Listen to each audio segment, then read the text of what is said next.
Welcome back to The Circle. Now, this week we've been looking at the debate surrounding Australia's abortion laws.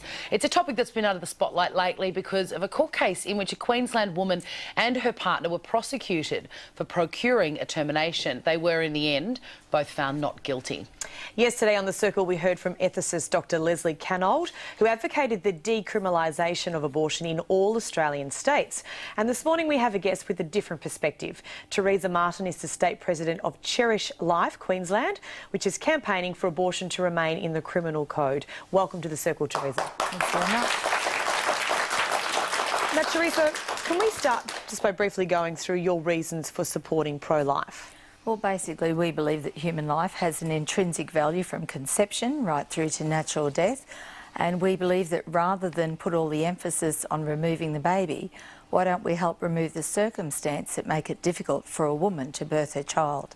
So what are some of those circumstances, the most popular circumstances that make it difficult? The most common ones would be that they feel under pressure from their boyfriend or partner, so often the husband, etc., sometimes from their own families. The very people who should be giving them the support often can be the ones putting incredible pressure on them. And how do you suggest that we remove that pressure, those pressures? By helping women way back before they ever find themselves in that circumstance to realise that they have an inner strength and they have a right to stand up for what's deeply in their heart.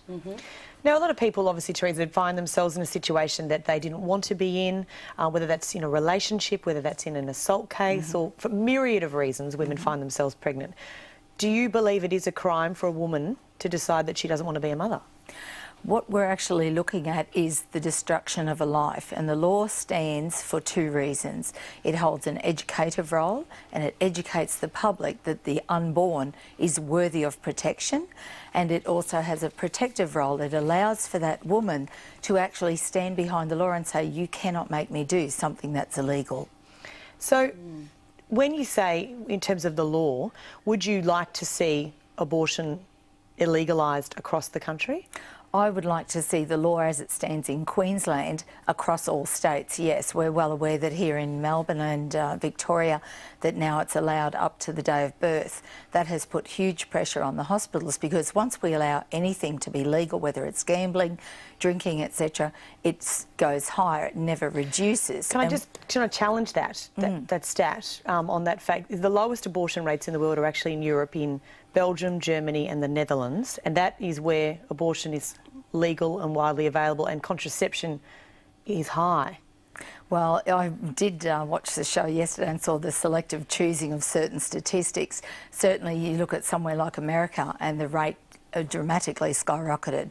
We know since the early 70s, where abortion was allowed a lot more regularly in Australia, our rates have definitely risen. And a simple way to find that out, just look at the Medicare rebate. As you look at the numbers for that, you can see the dollar value and also the numbers. But we couldn't compare stats in 2010 to the 70s in terms of a lot of things because it's going to increase due to population. What do you say about the fact that where it is legalised, the rates have lowered? I totally dispute that. I totally dispute that. There's no way that anything that is allowed to be legal ever drops off. It just isn't even logical to think that. If, for instance, we made it legal to go through a red light, do you think more or less people are going to go through a red light? We know with drugs, when that's made legal, when you're allowed to take drugs, more people use it, not less. So why would abortion be any different? So with the case in Queensland, though, this couple were only discovered because police were doing an alleged totally unrelated search of their house and they found the drug RU486. So even though in Queensland you've got this law, do you recognise that this couple were doing something illegal anyway, as are a lot of couples in Queensland, so the law isn't actually deterring what's going on? Well, unfortunately, that was due to an interpretation of the law, where Justice Maguire interpreted the law to be for the instance of a mental or physical issue with the woman. Wasn't what the law actually stated, it was his interpretation. But just going back to that Cairns couple, firstly, what they did was import a drug which was illegal. Now, contrary to what Leslie Canold was trying to do with her slamming of jail doors. No woman has ever gone to jail for procuring their own abortion, certainly not in the last 40 or 50 years. I assume the case she alluded to in New South Wales was the one where the abortion doctor was actually charged. Now, definitely the doctors should, because they are the ones doing the actual destruction. What we look at is we say that the woman is the secondary victim in this scenario. Let's give her more support. Let's give her real options. Let's talk to these young people, and certainly some of the older ones.